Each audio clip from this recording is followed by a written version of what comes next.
सभी को जय जिनेन्द्र। आचार्य भगवंत पद्मनंदी स्वामी महाराज द्वारा विरचित श्री पद्मनंदी जी पंचमी शती का ग्रंथ का हम स्वाध्याय कर रहे हैं, जिसमें अभी तक हमने आचार्य भगवंत द्वारा विरचित 3 प्रकरणों को पढ़ा। आज से हम चौथा प्रकरण प्रारंभ कर रहे हैं, एकत्व सप्तति। ठीक है, इसमें हम श्लोक का उच्चारण नहीं करेंगे, मात्र इसके अंदर जो पंक्तियां दी हुई हैं उनको पढ़ेंगे। यही हमारे लिए बहुत ही महत्वपूर्ण है। इसको हम पढ़ते हुए इसमें कुछ जो भव्योदय चैनल द्वारा परीक्षा होती है उसमें जो महत्वपूर्ण प्रश्न आते हैं उन प्रश्नों के बारे में भी हम चर्चा करेंगे।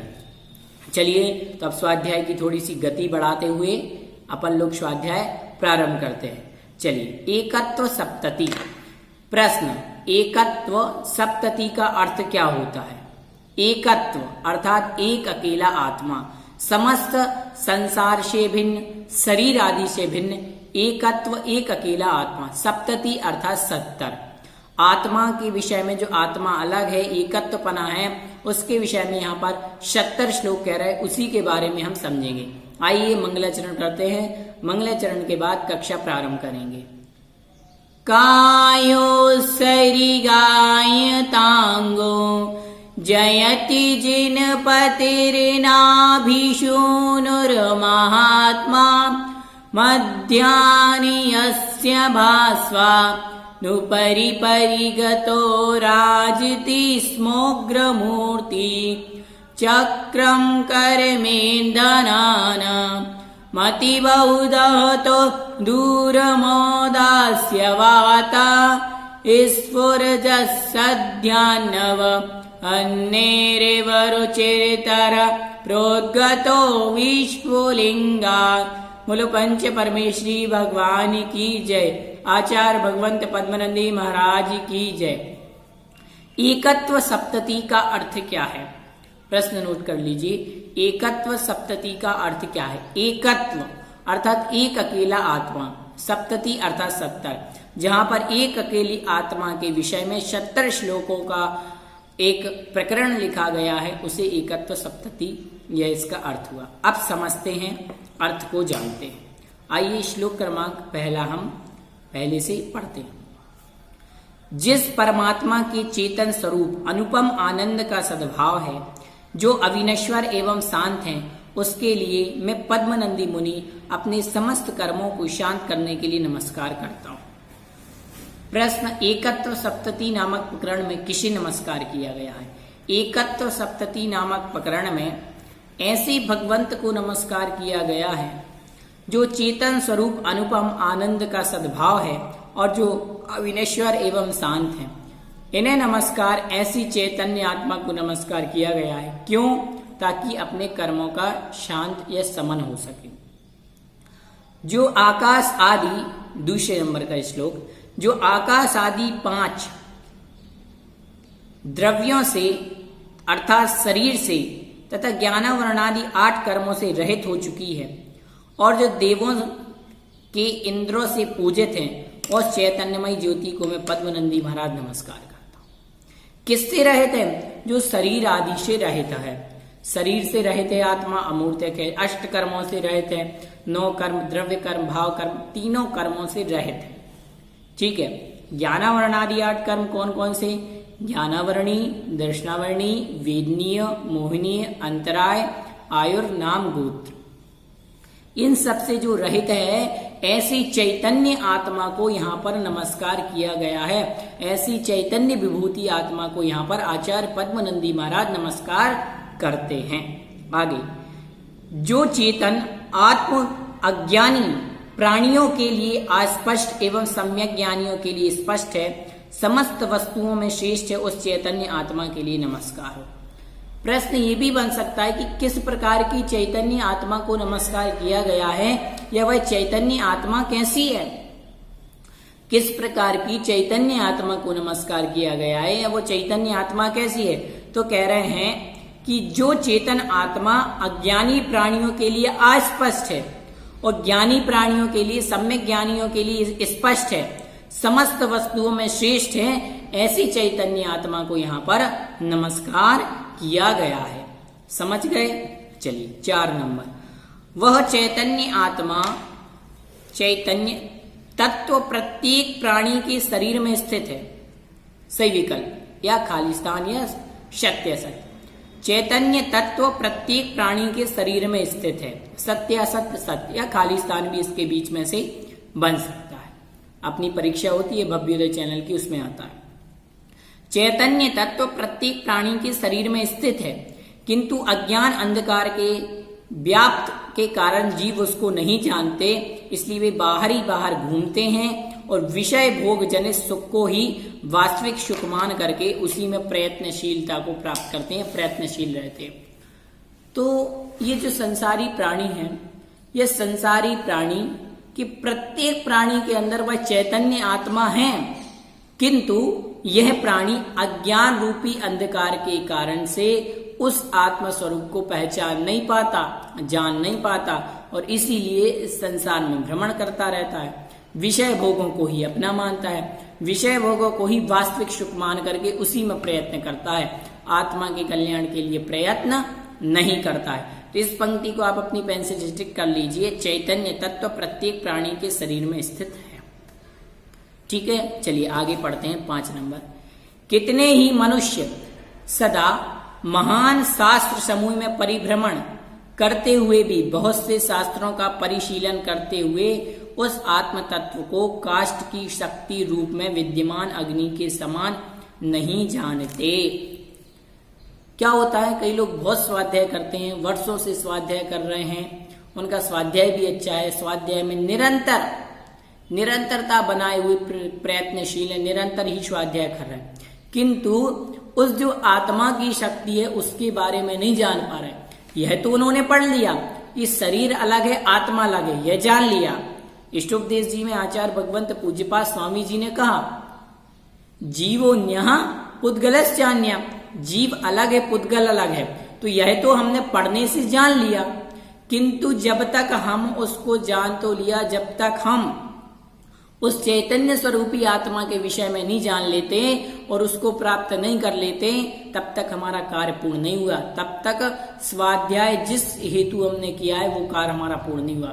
स्वाध्याय हमने क्यों किया है? ताकि स्वाध्याय करने से हमारी आत्मा का कल्याण हो, और स्वाध्याय करने का यही लक्ष्य होता है कि जीव के स्वरूप को जाने, अजीव के स्वरूप को जाने, तत्वों के पदार्थों के स्वरूप को जान करके शरीर में और आत्मा में दोनों में भेद विज्ञान को जान करके हम कल्याण करें। लेकिन ऐसा नहीं हुआ।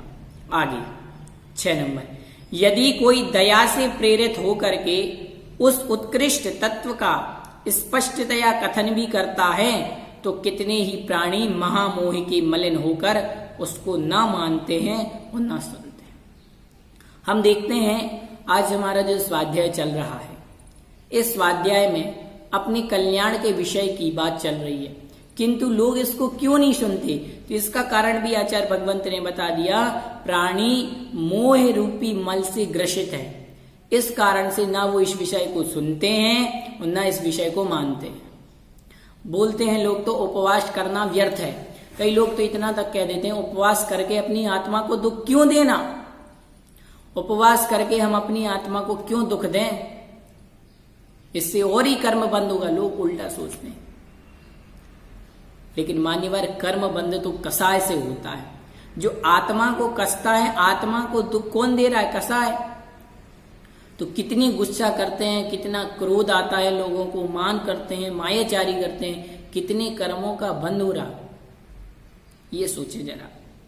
आगे समझते हैं। जिस प्रकार जन्म से अंधा पुरुष हाथी के यथार्थ स्वरूप को ग्रहण नहीं कर पाता है, किंतु उसके किसी एक ही अंग को पकड़कर उसे हाथी मान लेता है, ठीक उसी प्रकार कितने ही मंद बुद्धि मनुष्य एकांतवादियों के द्वारा प्ररूपित खोटे शास्त्रों के अभ्यास से पदार्थों को सर्वथा एक रूप ही मानकर उसके अनेक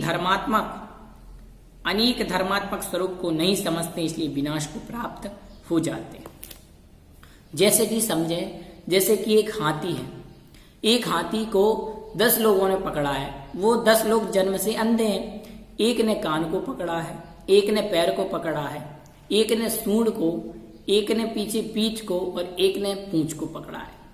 तो सभी लोगों से पूछा जाए हाथी कैसा है, तो सभी लोग अपने अपने अनुसार कथन करेंगे।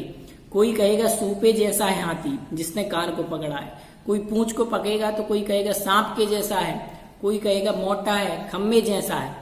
तो सबका अलग अलग कथन होगा, लेकिन हाथी तो वास्तव में ऐसा नहीं है ना खम्बे जैसा है ना सूपे जैसा है, उन सबको मिला दें वैसा है हाथी। वैसे ही कई लोग क्या करते हैं कि जैसे एक ही पुरुष में पितृत्व, पुत्रत्व, भाग्नीयत्व, मातृत्व अनेक धर्म होते हैं।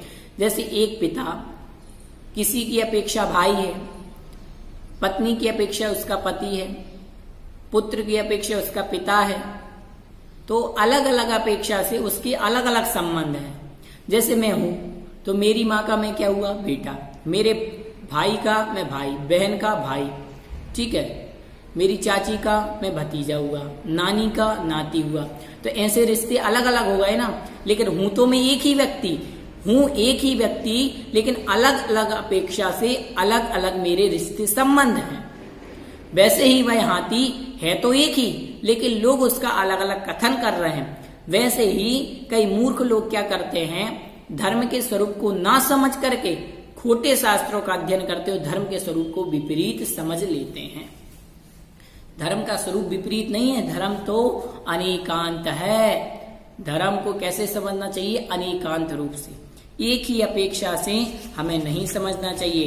कई एकांतवादी लोग होते हैं जो धर्म को अपेक्षाकृत ना लेकर के सत्यता में विरोध करते हैं और धर्म के स्वरूप को समझते नहीं।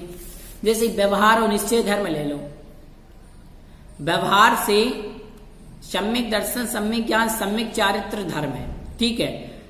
उत्तम क्षमा, मार्दव, आर्जव, सोच, सत्य, संयम, तप, त्याग, आकिंचन, ये व्यवहार से धर्म है। लेकिन निश्चय से धर्म है क्या? नहीं। तो जब ये निश्चय से धर्म नहीं है तो क्या इनका पालन नहीं करें? निश्चय से पूजा धर्म है क्या? नहीं। निश्चय से तो आत्मा ही, शुद्ध आत्मा ही धर्म है हमारा, लेकिन व्यवहार भी धर्म होता है, ठीक है। इस प्रकार से हमने समझा। जैसे कि मान लें एक ही पदार्थ में नित्यत्व, अनित्यत्व अर्थात नित्यपना और अनित्यपना, पृथकत्व और अपृथकत्व, एकत्व, अनेकत्व आदि परस्पर विरोध धर्म एक साथ नहीं रह सकते।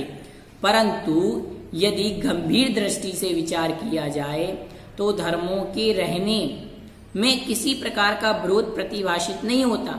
जैसे अभी पिता का उदाहरण दिया कि सबकी अपेक्षा अलग अलग है, वैसे ही एक ही वस्तु में शीतता और उष्णता के रहने पर जो विरोध बताया जाता है, इसमें प्रत्यक्ष में बाधा आती है, क्योंकि चिमटा आदि एक साथ दोनों स्थानों पर, एक जगह गर्म एक जगह ठंडा, ऐसा नहीं हो सकता एक ही साथ दोनों हो। लेकिन जब वह चूल्हे पर जा रहा है तब तो गर्म है और बाद में वह ठंडा हो गया। इसी प्रकार घटपट आदि जो सभी पदार्थ है द्रव्य की अपेक्षा नित्य हैं और पर्याय की अपेक्षा अनित्य हैं। आदि में परस्पर विरोध दिखने वाले धर्म पाए जाते हैं, किंतु जब घट का विनाश होता है तब कुछ निरन्वय नष्ट हो जाने पर उत्पन्न हुए ठोकरों से भी बना रहता है। अतएव पर्याय की अपेक्षा उसका नाश कहा जाएगा, पुद्गल की अपेक्षा नहीं। जैसे कि मान लें सोने का हार है, सोने का हार मिट गया और सोने का हार मिटा करके किसी ने उसके सोने के कंगन बना दिए, तो जो सोने की पर्याय है, ये जो सोने के कंगन की पर्याय थी वह तो नष्ट हो गई। यह सोने का जो हार है उसकी पर्याय नष्ट हो गई और उससे जो चीज बन गई वह द्रव्य है, उसमें द्रव्य तो वही है, द्रव्य तो नष्ट नहीं हुआ। वह बात यहाँ पर कह रहे हैं। तो कथन अपेक्षाकृत होता है, समझ गए।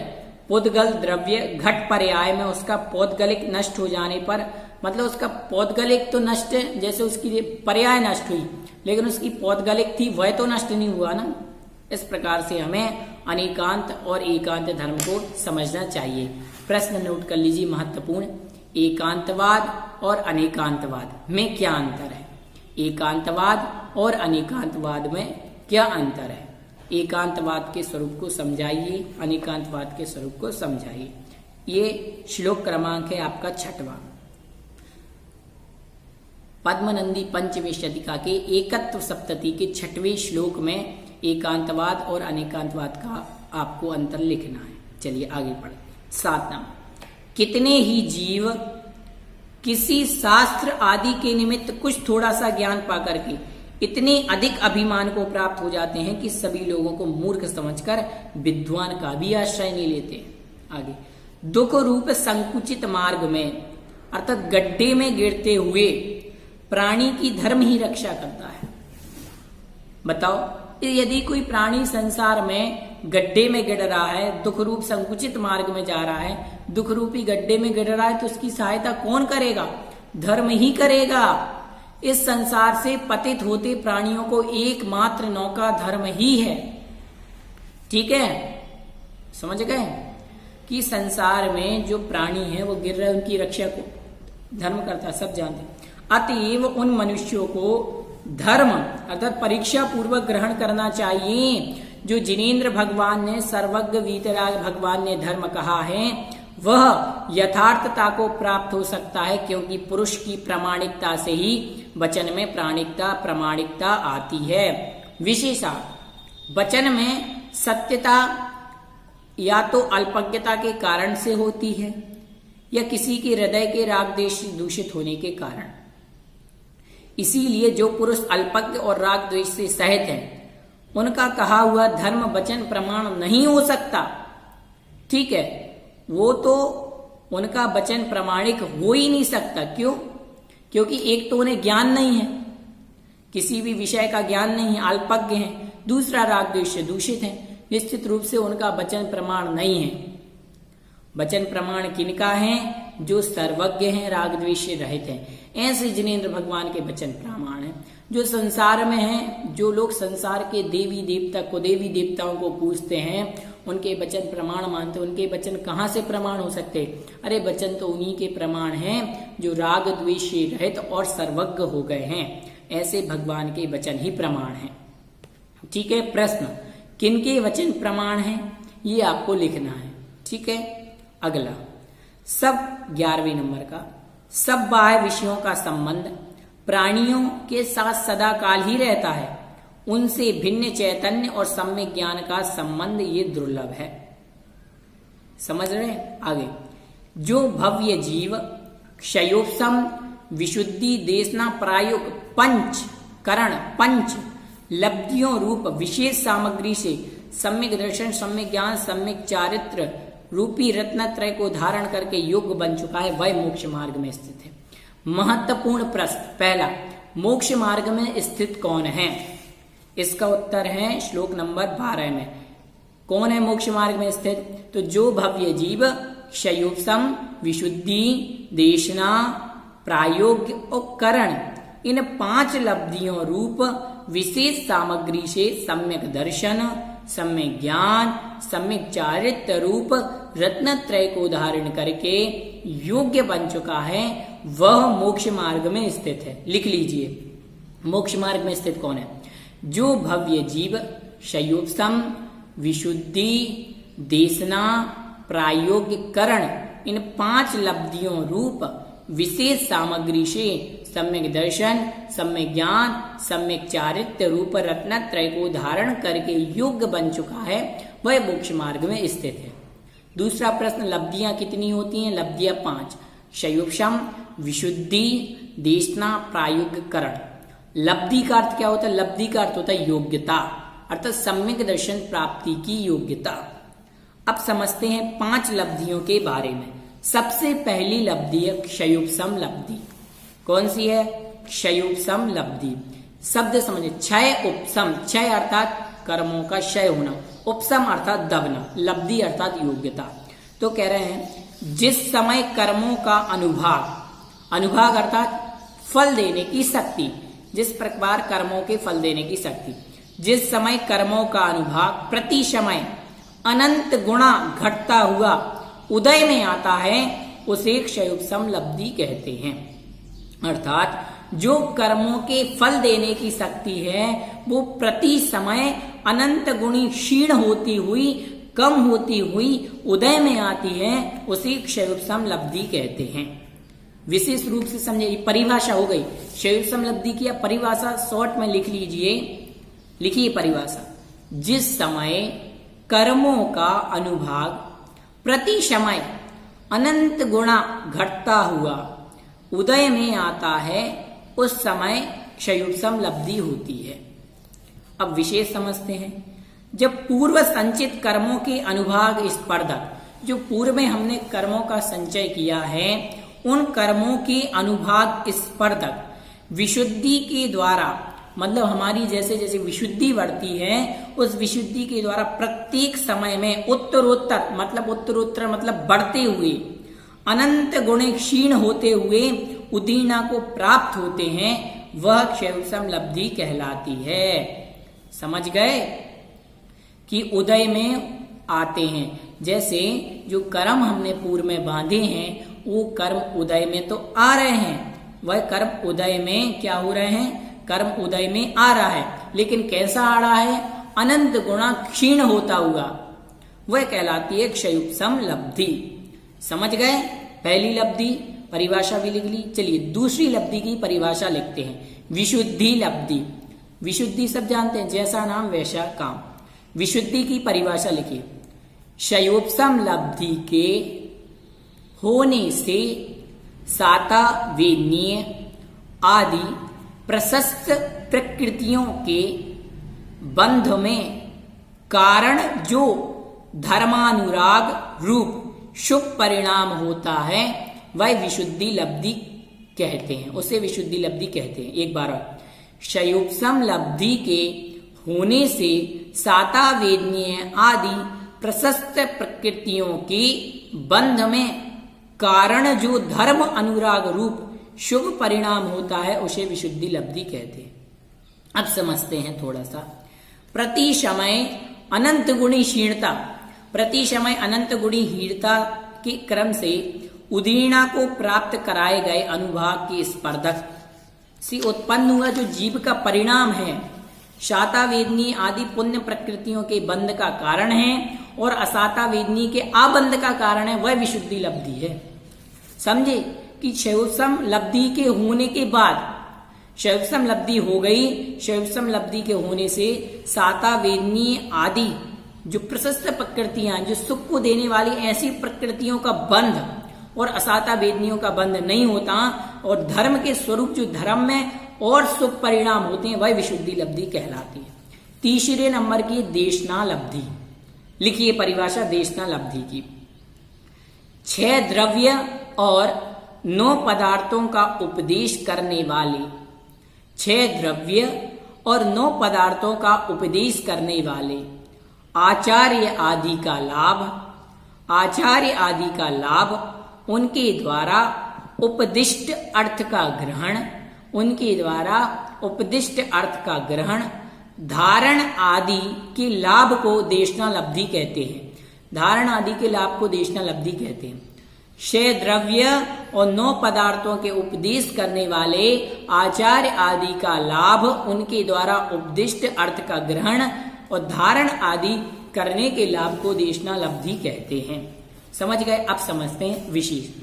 जीवादि 6 द्रव्य, जीव द्रव्य, पुद्गल, धर्म, अधर्म, आकाश काल और 9 पदार्थ के उपदेश को देशना कहा जाता है।